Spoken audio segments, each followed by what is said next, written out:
হয়ে যাইতেছে, আমার সন্তানরা কোথায় আছে রে? বাইরে আমার এশার আযান হয়ে গেছে, দেখা যায় এখনো সন্তান আসে না। বাইরে আমার এশার নামাজের পরে ঘরের সমস্ত মানুষ খাওয়া দাওয়া করে, কিন্তু তাকায়া দেখবেন মা জননী কিন্তু খাবার খায় না। মাকে যদি বলা হয় মা গো তুমি খাও না কেন গো মা, তোমার কি হয়েছে তুমি খাও না কেন বলো? এমনি মা বলে তোমরা জানো না, তোমরা খাও আমি মা খাবো না রে। আমার সন্তানটা সকাল বেলায় কোল থেকে গুসা করে চলে গেছে, আমার সঙ্গে রাগ করে চলে গেছে। আমার সন্তানরা যতক্ষণ পর্যন্ত আমার কোলে না আসবে আমি মা রাতের খাবার খাবো না। এইভাবে আমার পরের সমস্ত মানুষ খাওয়া দাওয়া করে ঘুমায়া যায়, কিন্তু মা জননী সন্তানের জন্য ঘুমায় না। আরে কখন আমার সন্তানরা রাত্রে এসে আমাকে ডাক দেবে?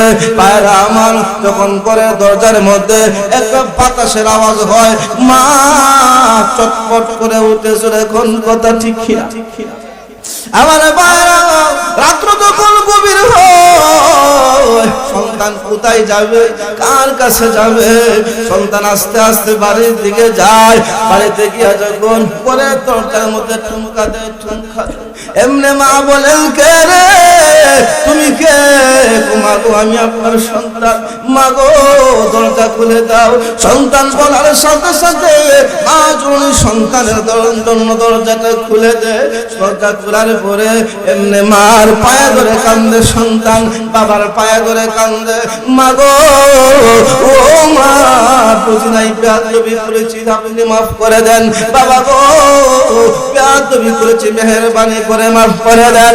এইভাবে দেখবেন একটা সন্তান মা বাবার কাছে যত অন্যায় করুক না কেন, যতই অপরাধ করুক না কেন, যখন সন্তান মার পায়ে ধরে কান্দে, বাবার পায়ে ধরে কান্দে, মার ভিতরে দয়া গুণ থাকার কারণে মা বলে যারে বাবা যা তুই বুঝছস না, বাবা বলে যারে বাবা যা তুই বুঝছস না, আমি মা আমি বাবা তোরে মাফ করে দিলাম। জোরে কোন ঠিক না?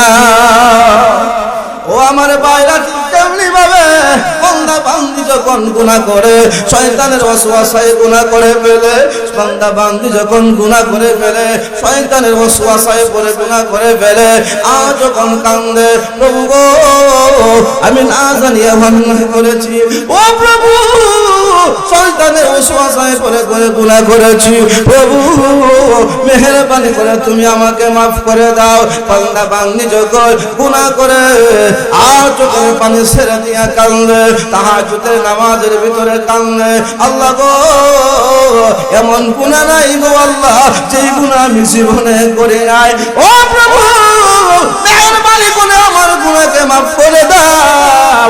এইভাবে যখন বান্দা বান্দি আল্লাহর কাছে কান্দে, রুকু গিয়া কান্দে, সাজদায় পড়ে কান্দে, আল্লাহ তুমি ছাড়া আমার কোনো যাওয়ার জায়গা নাই, পায়রা আমার বান্দা বান্দে কান্দে আর চোখের পানি ফেলে দেয়, পায়রা আমার বান্দা বান্দির চোখের পানি নাকি ডলার আসার আগে আগে আমার আল্লাহ দয়া গুণ থাকার কারণে আমার আল্লাহ বান্দা বান্দিকে মাফ করে দেয়।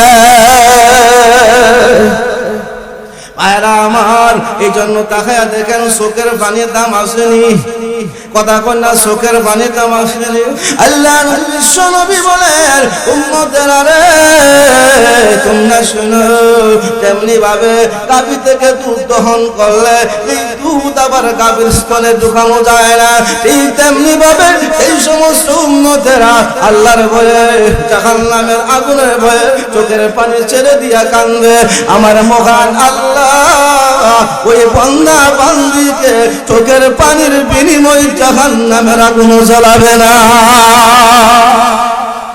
আমার বাবা সেই কথা বলতেছিলাম, বান্দা বান্দি গুনাহ করে আল্লাহর কাছে কাঁদলে আল্লাহ মাফ করে দেয়, কারণ আল্লাহ বলেন রহমান। বান্দা যদি গুনাহ করতে করতে পাহাড় সম পরিমাণও গুনাহ করে ফেলে আর আল্লাহর কাছে খাস দিলে তওবা করে, আমার মহান আল্লাহ রহমান হওয়ার কারণে দয়া গুণ থাকার কারণে আল্লাহ মাফ করে দেয়। জোরে কোন কথা ঠিক না? আর শুধু বান্দা যখন সন্তান মা বাবার কাছে হাজার অন্যায় অপরাধ করে আর যখন মার পায়ে ধরে কান্দে আর বাবার পায়ে ধরে কান্দে, মা বাবা সন্তানকে মাফ করে দে। পায়ের আমার আল্লাহ হলেন রহমান। রহমান শব্দের অর্থ হলো দয়ালু। আর দুনিয়ার ক্ষেত্রে দেখা যায় এই দয়া গুণটা সন্তানের বেলায় মা বাবার কাছে পাওয়া যায়। জোরে কোন ঠিক না?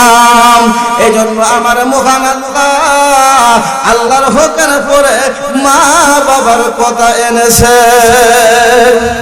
আমার বাইরা শুধু তাই নয়, 2 নম্বর 3 নম্বর ব্যাখ্যা হলো মুফাসসির বলেন আল্লাহ হলেন রব। আল্লাহ হলেন কি?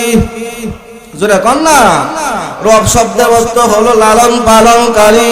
দুনিয়ার ক্ষেত্রে দেখা যায় এই লালন পালন গুণটা সন্তানের বেলায় মা বাবার কাছে পাওয়া যায়। জোরে কোন ঠিক না? আমার বাইরা দেখেন মা বাবা আপনি আমাকে ছোট থেকে বড় করেছেন, লালন পালন করতে করতে করতে করতে কত কষ্ট করে মা কত কষ্ট করেছেন, বাবা কত কষ্ট করেছেন। ওরে যুবক, আপনার আজকে তুমি কেমনে ওই মারে কষ্ট দাও, আজকে কেমনে তুমি ওই বাবারে কষ্ট দাও। পায়রা আমার লালন পালন কোনটা সন্তানের বেলায় মা বাবার কাছে পাওয়া যায়। তাকায়া দেখেন বুখারী শরীফের হাদিসের মধ্যে আসছে এক যুবক আল্লাহ নবী বিশ্ব নবী রাহমাতুল লিল আলামিনের কাছে তার বাবার বিষয়ে নালিশ নিয়ে গেল, বিছানা নিয়ে গেল। ইয়া রাসূলুল্লাহ, ও নবীজি আমি যত উপার্জন করে নবী গো আমার বাবা আমার ভবিষ্যতের চিন্তা করে না। ও নবীজি আমার বাবা সমস্ত টাকা ব্যয় করে ফেলে, আমার ভবিষ্যতের চিন্তা করে না। যুবক ভবিষ্যতের চিন্তা করতে চায় এমন যুবক আমাদের সমাজে আসেনি না নাই? আর জোরে কোন আসেনি না নাই? এমন যুবক আছে আর ভবিষ্যতের চিন্তা করতে চায়, মা বাবাকে বাদ দিয়ে ভবিষ্যতের চিন্তা করতে চায়। আসেনি না নাই? আর জোরে কোন আসেনি না নাই? যার কারণে যুবক মাকে ছেড়ে চলে যায় বউকে নিয়ে, বাবাকে ছেড়ে বউকে নিয়ে চলে যায়। মার কোনো খোঁজ খবর নেয় না, বাবার কোনো খোঁজ খবর নেয় না। এমন যুবক আমাদের সমাজে আসেনি না না? ওরে যুবক তোমার কপাল বড় পুরা। তাকায়া দেখো তোমার মা বাবাকে বাদ দিয়ে যতই তুমি তোমার ভবিষ্যতের চিন্তা করো না কেন, মার মনে যদি কষ্ট যায়, বাবার মনে যদি কষ্ট যায়, হাজার ইনকাম করলেও এই ইনকামের মধ্যে কোনো বরকত হবে না। জোরে কোন ঠিক না?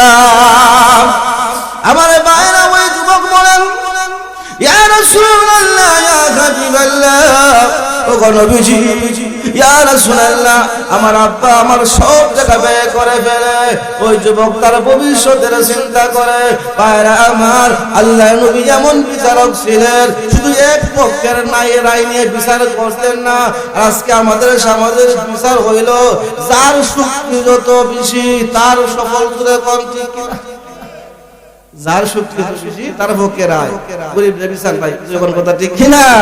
যেদিকে মাল বেশি এদিকে বিচারের রায়। কথা ঠিক কিনা? ঠিক। ভাইরা আমার যুবক বলেন, যখন যুবক এই কথা বলেছে আল্লাহ রাসূল বলেন ও যুবক তোমার আব্বাকে নিয়ে আসো। যুবকের বাবাকে নিয়ে আসা হলো।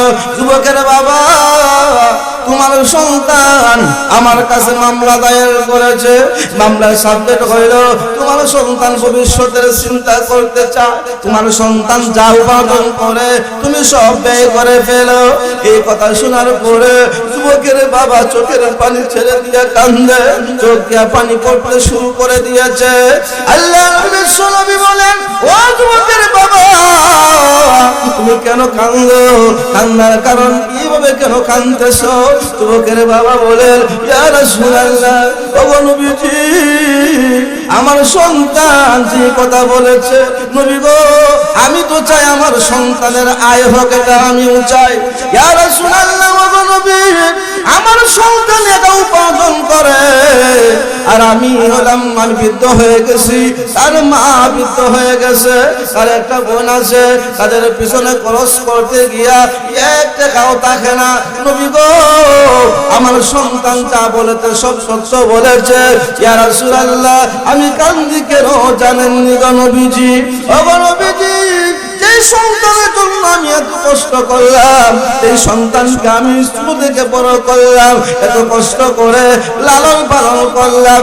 নবী গো, আজকে এই সন্তান আমার সন্তান হইয়া আজকে আমার বিষয়ে আপনার কাছে নালিশ দিল, বিচার দিল। ওগো নবীজি, এর চাইতে আর দুঃখের বিষয় কি হতে পারে? ওগো নবীজি, আমি এই সন্তানকে এত কষ্ট কইরা লালন পালন করলাম, এত কষ্ট করে আমি ছোট থেকে বড় করলাম, আজকে আমার সন্তান হইয়া আজকে আমার বিরুদ্ধে আপনার কাছে বিচার দিল, ইয়া রাসূল, এর চাইতে আর কি দুঃখ হতে পারে? আমি এই জন্য কাঁদতেছি। রাসূল বলে, ও যুবক, তুমি এদিকে আসো, শোনো, আজকে বিচারের রায় আমি নবী দিয়ে দিলাম। আনতা ওয়া মালুকা, ও যুবক, তুমি এবং তোমার যা আছে সব তোমার বাবার। এর কারণ হলো তোমার বাবা তোমাকে লালন পালন করছে। জোরে কন্যা আমার ভাইরা, তাহলে আপনি আমাকে লালন পালন কে করছেন? বাবা করছেন, ছোট থেকে বড় আদর করছেন। ভাইরা আমার, এই জন্য এই রব শব্দের অর্থ হলো লালন পালনকারী। এই লালন পালনের গুণটা দেখা যায় দুনিয়ার ক্ষেত্রে, সন্তানের বেলায় মা বাবার কাছে পাওয়া যায়। এই জন্য আমার আল্লাহ উনার হকের পরে মা বাবার কথা আনছেন। জোরে কোন সুবহানাল্লাহ। আল্লাহ বলেন, ওয়া বিল ওয়ালিদাইনি ইহসানা। পৃথিবীর মানুষেরা, তোমরা তোমাদের মা বাবার সঙ্গে ভালো আচরণ করো। ভাইরা আমার, মা বাবা তোমার প্রতি খুশি হয়ে যায়, মহান আল্লাহ খুশি হয়ে যাবে। আল্লাহ রাসূল বলেন, রাযার রাব্বি ফি রাযাল ওয়ালিদাইন ওয়া সাখাতুর রাব্বি ফি সাখাতিল ওয়ালিদাইন। আল্লাহ নবী বিশ্বনবী বলেন, এই সন্তানের উপর তার মা বাবা খুশি থাকে, আরশের মালিক মহান আল্লাহ ওই সন্তানের উপর খুশি থাকে। আল্লাহ এই সন্তানের উপর সন্তুষ্ট থাকে। রাদাল রাব্বি ফি রাদাল ওয়ালিদাইন ওয়া সাখাতুর রাব্বি ফি সাখাতিল ওয়ালিদাইন। রাসূল বলেন, এই সন্তানের উপর মা বাবা সন্তুষ্ট থাকে, আল্লাহ ওই সন্তানের উপর সন্তুষ্ট থাকে। দেখুন সুবহানাল্লাহ। আর যে সন্তানের উপর মা বাবা অসন্তুষ্ট থাকে, আরশের মালিক মহান আল্লাহ ওই সন্তানের উপর অসন্তুষ্ট থাকে। ও যুবক, তাহলে মা বাবাকে অসন্তুষ্ট রাখলে অসন্তুষ্ট কে হন? যখন কে হন? এজন্য মাকে কষ্ট দিবেন, আল্লাহ অসন্তুষ্ট হবে। ও যুবক ভাইরা আমার, তাকায় দেখেন, মা বাবার খেদমত করলে দুনিয়াতে ফায়দা আছে। কথা কই না, দুনিয়াতে ফায়দা আছে। আমার ভাইরা, মা বাবার খেদমত করলে দুনিয়াতেও ফায়দা, আখিরাতেও ফায়দা। ও আমার ভাই, মার দোয়া যদি লাগে, বাবার দোয়া যদি লেগে যায়, এই দোয়াতে আপনি অনেক কিছু হয়ে যাইতে পারে। সুবহানাল্লাহ। এজন্য মা বাবার খেদমত করলে সবচাইতে বড় ফায়দা যেটা, আল্লাহ তাআলা আপনি আমার রিজিকের মধ্যে বরকত দান করবেন। সুবহানাল্লাহ। আর জোরে কোন না। শুধু তাই নয়, মা বাবার খেদমত যদি করেন দুনিয়াতেও ফায়দা, আখিরাতেও ফায়দা। মা বাবার খেদমত করলে সুফল আছে না নাই? মা বাবার খেদমত করলে সুফল আছে, মা বাবার সঙ্গে বেয়াদবি করলে কুফল আছে। জোরে কোন কথা ঠিক কি না? তাকায়া দেখেন, মা বাবার খেদমত করলে কেমনে সুফল হওয়া যায়, কেমনে ভালো ফল পাওয়া যায়। মা বাবার সাথে ভালো আচরণ করলে কেমনে পাওয়া যায়? আল্লাহর পয়গম্বর, বনি ইসরাঈলের পয়গম্বর মুসা আলাইহিস সালাতু ওয়াস সালাম একদিন আল্লাহর কাছে দোয়া করলেন, প্রভু গো, জান্নাতে আমার সাথে হবে, আল্লাহ আমি দুনিয়াতে দেখতে চাই। মুসা আলাইহিস সালাম আল্লাহর সঙ্গে কথা বলতেন না? গফতে মুসা বা খুদায়ে পাহে তোর, গফতে মুহাম্মদ বা খুদায়ে আরশে নূর। আল্লাহর পয়গম্বর মুসা বলেন, প্রভু গো, জান্নাতে আমার কে সাথী হবে, জান্নাতে আমার কে সঙ্গী হবে? ও প্রভু, আমি দুনিয়াতে দেখতে চাই। আমার দিলেন, মুসা, অমুক স্থানের মধ্যে যাও, এই বাজারে গিয়া তোমার সঙ্গীকে পাইবা, একটা যুবকরে পাইবা। বাইরে আমার আল্লাহর বার্তা দেওয়া জায়গার মধ্যে যখন মুসা আলাইহিস সালাতু ওয়াস সালাম গেলেন, যাওয়ার পরে একটা যুবককে পাইলেন।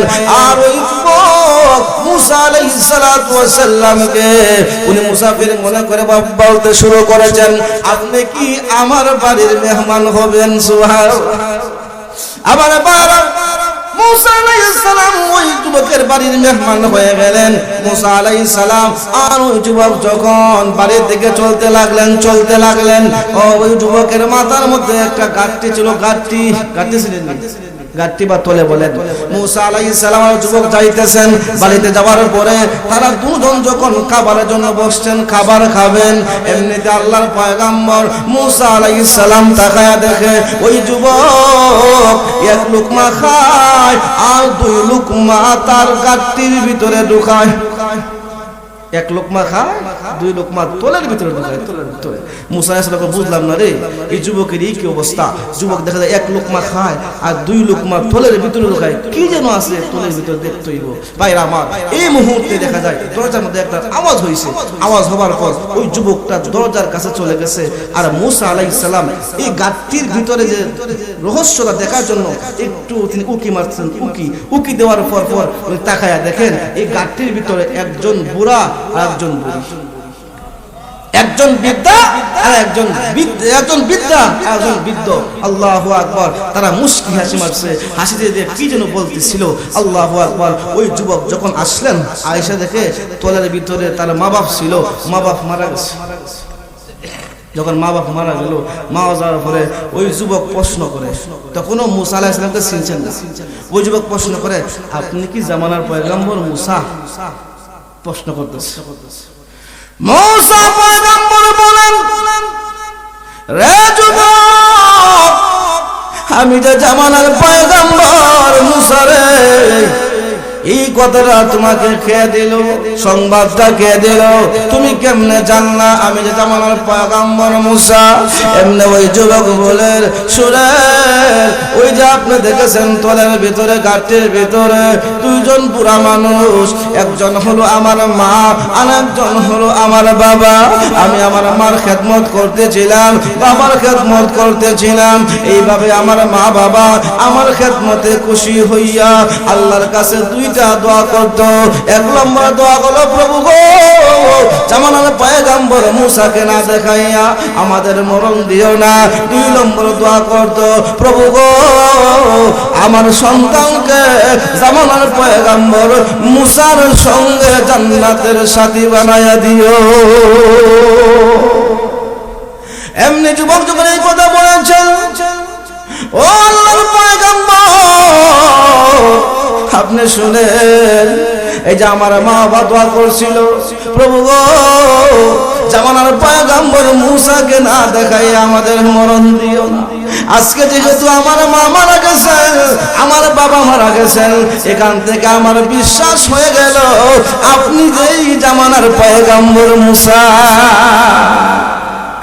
যুবক করে ঠিক আছে, ঠিক আছে। এমনিতে যুবককে বলেন, আল্লাহর পয়গম্বর মুসা, এ যুবক, তুমি সুসংবাদ গ্রহণ করো, সুসংবাদ গ্রহণ করো। যুবক রে, তুমি তোমার মার খেদমত করার কারণে, তুমি তোমার বাবার খেদমত করার কারণে তোমার মা বাবা খুশি হইয়া যেই দোয়া করেছিল যুবক, ওরে যুবক, দুটা দোয়া কবুল হয়ে গেছে। ওরে যুবক, তুমি শুনো, আমি গোলাম জামানার পয়গম্বর মুসা।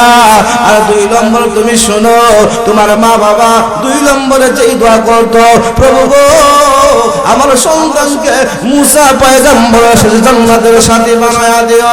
ওরে যুবক, তুমি শুনো, তোমার মা বাবার দুই নম্বর দোয়া কবুল হয়ে গেছে। তুমি সুসংবাদ গ্রহণ করো, তুমি যুবক হবে আমার সাথে জান্নাতের সাথী।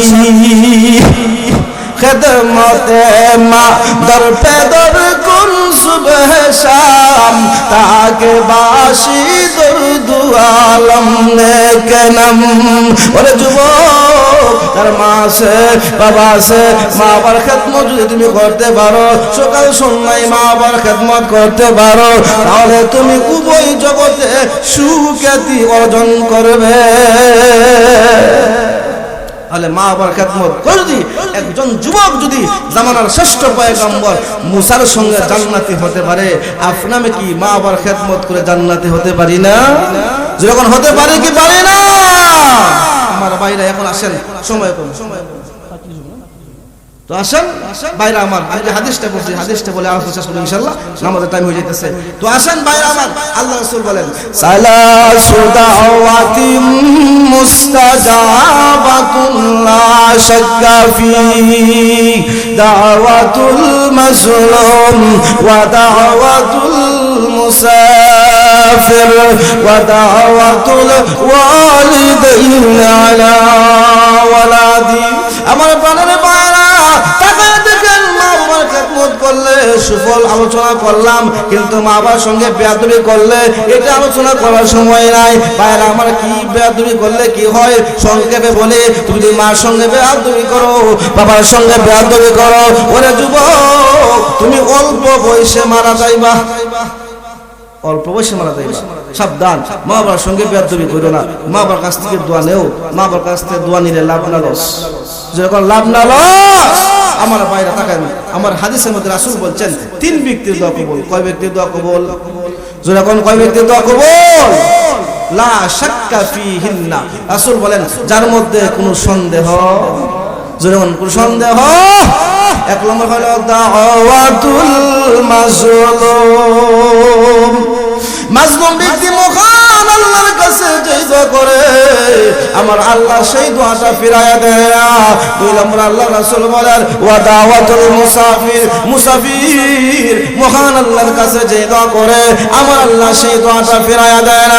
3 নম্বর আল্লাহ রাসূল বলেন ওয়া দাওয়াতুল ওয়ালিদাইন আলা ওয়ালাদি। মা আর বাবা সন্তানের জন্য যেই দোয়া করে যুবক, আমার আল্লাহ সেই দোয়াটা ফিরায়া দেয় না।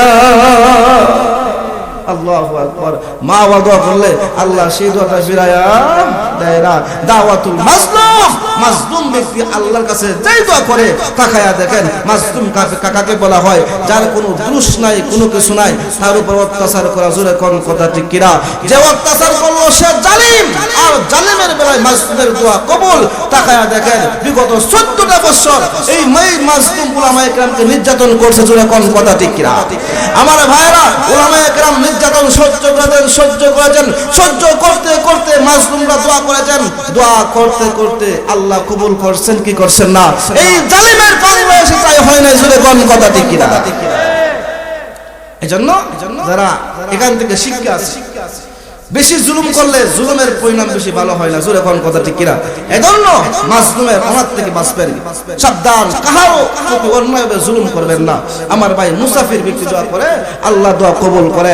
3 নম্বর আল্লাহ রাসূল বলেন সন্তানের জন্য মা বাবা যেই দোয়া করে, আল্লাহু আকবার, এই দোয়াটা কিন্তু আল্লাহ ফিরায়া দেয় না। ও যুবক দেখো, তোমার মা যদি তোমার জন্য বদদোয়া করে, এটাও কবুল করবেন। তোমার মা বাবা যদি তোমার জন্য নেক দোয়া করে, এই নেক দোয়াটাও আল্লাহ কবুল করবেন। তাহলে মা বাবার নেক দোয়া নেওয়ার দরকার আসেনি না নাই? আর হুজুর এখন আসেনি না নাই? আমার ভাইরা, মা বাবার খেদমত যে করবেন, মা বাবার খেদমত করলে দুনিয়াতেও ফায়দা, আখিরাতেও ফায়দা। শুধু তাই নয় আমার ভাইরা, তাকায়া দেখেন এই মা বাবার খেদমত পাইতে হলে আপনি আমি মা, আপনি আমি বাবা, মা যে গোলাম, বাবা যে গোলাম, এই মা বাবার খেদমত পাইতে হলে এই মা বাবার প্রতি সন্তানের হক আসেনি না নাই? কথা কোন আসেনি না নাই? আজকে আমরা বিভিন্ন মাহফিলে গেলে, বিভিন্ন জায়গার মধ্যে গেলে মানুষ বলে হুজুর মা বাবার বিষয়ে আলোচনা করেন, মা বাবার কথা সন্তানরা মানে না, মা বাবাকে কষ্ট দেয়, মা বাবাকে আদর করে না, মা বাবার কথা মানে না, এমন অভিযোগ আসেনি না নাই? ও মা, ও বাবা, তুমি যে তোমার সন্তানের বিষয়ে অভিযোগ দাও, এটার কারণ আছে। আজকে যদি আপনি আমি সন্তানের হক আদায় না করি, আজকে যদি আপনি আমি সন্তানের হক আদায় না করি, সন্তান বড় হইয়াও আপনি আমার হক আদায় করবে না। জোরে কোন কথা ঠিক? এজন্য আজকে সন্তানের কাছে বাবার পাওনা আছে, বাবার কাছে সন্তানের পাওনা আছে। আজকে বেশিরভাগ দেখা যায় বাবার মা বাবার হকের কথা আলোচনা করা হয়, কিন্তু সন্তানের যে হক আছে এই হকের আলোচনা একবারে কম হয়। জোরে কোন কথা ঠিক কিনা? এজন্য ভাইরা আমার, এতক্ষণ পর্যন্ত মা বাবার হকের কথা শুনছেন, এখন সংক্ষেপে যদি আপনাদের সামনে সন্তানের কয়েকটা হক আছে, এই হকটা বললেই অবশ্যই আপনারা বুঝতে পারবেন যে আজকে যদি আপনি যদি সন্তানের হক আদায় করি, অবশ্যই ইনশাআল্লাহ এই সন্তান বড় হইয়া আপনার হক আদায় করবে। জোরে কোন কথা ঠিক কিনা? আর জোরে কোন কথা ঠিক কিনা? আমার ভাইরা সংক্ষেপ আজকে যদি আপনি আপনার সন্তানের সাথে আপনার বাবার সঙ্গে ভালো আচরণ করেন, আপনার মার সঙ্গে ভালো আচরণ করেন, আপনার সন্তান বড় হইয়া আপনার সঙ্গে ভালো আচরণ করবে, আপনার সঙ্গে জুড়ে কোন কথা ঠিক কিনা ভাইরা আমার। আজকে যদি আপনার সন্তানের সামনে আপনার মাকে অত্যাচার করেন, আপনার বাবাকে অত্যাচার করেন, আপনার মাকে মারেন, আপনার বাবাকে মারেন, আপনার সন্তান বড় হইয়া আপনাকে মারবে, জুড়ে কোন কথা ঠিক কিনা, আরো জুড়ে কোন ঠিক কিনা। সাবেদ বুনানি রহমাতুল্লাহ উনি লিখছেন এক জায়গার মধ্যে এক সন্তান তার বাবাকে মারতেছিল। তার বাবাকে কি করতেছিল? বাবাকে মারতেছে সন্তান। আজকে যদি বাবন গাবি দিয়ে একটা সন্তান তার বাবাকে মারে, আপনারা কি বলেন? আরে আপনারা বেটা দেখে মারস, যখন কথা ঠিক কিনা। সন্তান বাবাকে মারতেছে, লোকজন এসে বলতেছে এই বেয়াদব তুই তোর বাবাকে কেন মারতেছস, এই বেয়াদব তুই কেন মারতেছস। এমনি বাবা বলে শোনো, তোমরা আমার সন্তানকে ধমকি দিও না, এটা হলো আমার হাতের গোড়ার ফসল। এর কারণ কি? কারণ হইলো আজকে আমার সন্তান আমাকে যে জায়গার মধ্যে মারতেছে, আমি ভবিষ্যতে আমার বাবাকে এই জায়গার মধ্যে মারছিলাম। কথা বুঝছে? ওই বাবা তার বাবাকে এই জায়গার মধ্যে মারছিল, যার কারণে আজকে সন্তান তার বাবাকে মারতেছে। ওই বাবা শোনো, আমার সন্তানের কোনো দোষ নাই, এটা আমার দোষ। এই জন্য ভাই আজকে যদি আপনি আপনার বাবার সঙ্গে মার সঙ্গে ভালো আচরণ করেন, আপনার সন্তান আশা করা যায় ইনশাআল্লাহ আপনার সঙ্গে ভালো আচরণ করবে, কোন কথা ঠিক কিনা আমার ভাই। তো আসেন, শুধু তাই নয়, সন্তানের হক আসেনি না নাই? আসেনি না নাই ভাইরা আমার। ওমর ফারুক রাদিয়াল্লাহু তাআলা দুরাতুস সালিহিনের মধ্যে লেখছেন, ওমর রাদিয়াল্লাহু আনহু ওনার কাছে এক বাবা, সংক্ষেপ বলবো ইনশাআল্লাহ, যেহেতু আজান সাথে হবে তো সংক্ষেপ বলবো ইনশাআল্লাহ। তো ওই বাবা তার সন্তানের বিষয়ে নালিশ করছে, খলিফাতুল মুসলিমিন ওমর, আমার সন্তান আমাকে অত্যাচার করে, আমার কথা মানে না, আমাকে গালি দেয়, আমাকে অত্যাচার করে, আমার কথা মানে না। ওমর বলেন ঠিক আছে, আপনার সন্তানকে নিয়ে আসেন। আচ্ছা ওমর নরম না গরম? কথা কয় ওমর নরম না গরম? পরে ইনশাআল্লাহ বলবো। তাকায় দেখেন বাবা সন্তান আসলো, ওমর বলতেছেন এই বাবা, তোমার বাবার কথা তুমি মানো না, তোমার বাবাকে অত্যাচার করো, তুমি কি জানো না যে তোমার বাবা তোমার কাছে পাওনা আছে, তোমার বাবার হক আছে? স্যার বলে খলিফাতুল মুসলিমিন ওমর শুনেন, যেমনি ভাবে আমার কাছে আমার বাবার হক আছে, আমার হক কি আমার বাবার কাছে নাই? বলে আসেনি না? হ্যাঁ। ওমর বলেছেন হ্যাঁ অবশ্যই আছে, তোমার হক তোমার বাবার কাছে আছে। ওমর রাদিয়াল্লাহু আনহু এখানে সন্তানের তিনটা হক উল্লেখ করছেন। কয়টা হক? কয়টা হক? তিনটা হকের কথা সন্তানের উল্লেখ করছেন, কারণ সন্তানের হকটা না বুঝলে আপনারা মা বাবা সন্তানের কাছ থেকে হক আদায় করতে পারবেন না। তো আসেন, ওমর বলেন এক নম্বর হক হইল একজন নিষ্কলঙ্ক মায়ের ব্যবস্থা করা। একটা নিষ্কলঙ্ক মায়ের ব্যবস্থা করা। বের আগে না পড়ে কথা কয় ও যুবক, বের আগে না পড়ে। হ্যাঁ, তুমি যে বউ বানাইবা যে মহিলাকে, এই মহিলাটার দিনদার হওয়া দরকার আসেনি না নাই? যখন আসেনি না নাই, সন্তানের এক নম্বর হক হলো একটা দিনদার মায়ের ব্যবস্থা করা। ও মুরব্বী, আপনার সন্তানকে বিবাহ করাইবেন, একজন দিনদার মায়ের ব্যবস্থা করা সন্তানের এক নম্বর হক। ও যুবক, তুমি যখন বাবা হইতে চাইবা, তুমি যখন সন্তানের বাবা হইবা, তোমার সন্তানের এক নম্বর হক হইলো একটা ভালো মায়ের ব্যবস্থা করা। জোরে কোন কথা ঠিক কিনা? আর মা যত ভালো হবে সন্তান তত ভালো হবে। জোরে কোন কথা ঠিক কিনা? আচ্ছা কোন চাই আপনাদের এই বাজারের ফ্যাক্টরি আর যা সাতক বাজার সিলেটের ফ্যাক্টরি কি সমান? কথা কইনা দিই, সিলেটের ফ্যাক্টরি মাল একটু উন্নত, কারণ শহরের মাল উন্নত থাকে। ফ্যাক্টরি যত ভালো হয় মাল তত ভালো হয়। সন্তান প্রসব করার, সন্তান জন্ম দেওয়ার মেন ফ্যাক্টরি হলো মা। জাতি জোরে কোন কথা ঠিক কিনা? মা যদি ভালো হয় সন্তান ভালো হওয়ার আশা করা। তার সন্তানের এক নম্বর হক কি ভাই? ভালো মায়ের ব্যবস্থা করা। আজকে আমাদের সমাজের যুবকরা আর মা বাবা হইলো পাটিং পুটিং আসেনি না? জোরে কন ভাই আমার, শুধু তাই নয়, আজকে আমাদের মা বাবা যখন বিবাহ করাবে সন্তানকে, কমে বেবাস দিনদার আছে কিনা দেখে না। জোরে কোন কথা ঠিক কিনা? আল্লাহ রাসূল বলেন উম্মতেরা রে, তোমরা যখন তোমাদের সন্তানকে বিবাহ করাইবা চারটা জিনিস দেখো। তুনকাহুল মারআতু লিআরবাইন লিমালিহা ওয়া লিহাসাবিহা ওয়া লিজামালিহা ওয়া লিদীনিহা ফাসফার বিজাতিদ্দীন। আল্লাহ রাসূল উম্মতেরা রে, তোমরা যখন তোমাদের সন্তানকে বিবাহ করাইতে যাইবা, এক নম্বর দেখো মহিলার মালা শুনি নাই, দুই নম্বর দেখো মহিলার বংশমালা কিনা, তিন নম্বর দেখো মহিলা সৌন্দর্য কিনা, চার নম্বর দেখো মহিলার ভিতরে দিনদারি আছে কিনা। আল্লাহ নবী বলেন উম্মতে মুমিনেরা তোমরা শুনো 4 নম্বরটারে প্রাধান্য দাও, অর্থাৎ দিনদারিকে তোমরা প্রাধান্য দাও। দিনদারিকে আগে দেখতে হবে, জোরে কোন কথা ঠিক কিনা ভাইরা আমার? হাদিসের ভিতরে রাসূল শেষে বলেছেন দিনদারিকে তোমরা প্রাধান্য দাও। ভাইরা আমার দিনদারির প্রাধান্য দিবেন যে মহিলার ভিতরে দিনদারি আছে, যে মহিলার সম্পদ আছে আরো বালা, যে মহিলার ভিতরে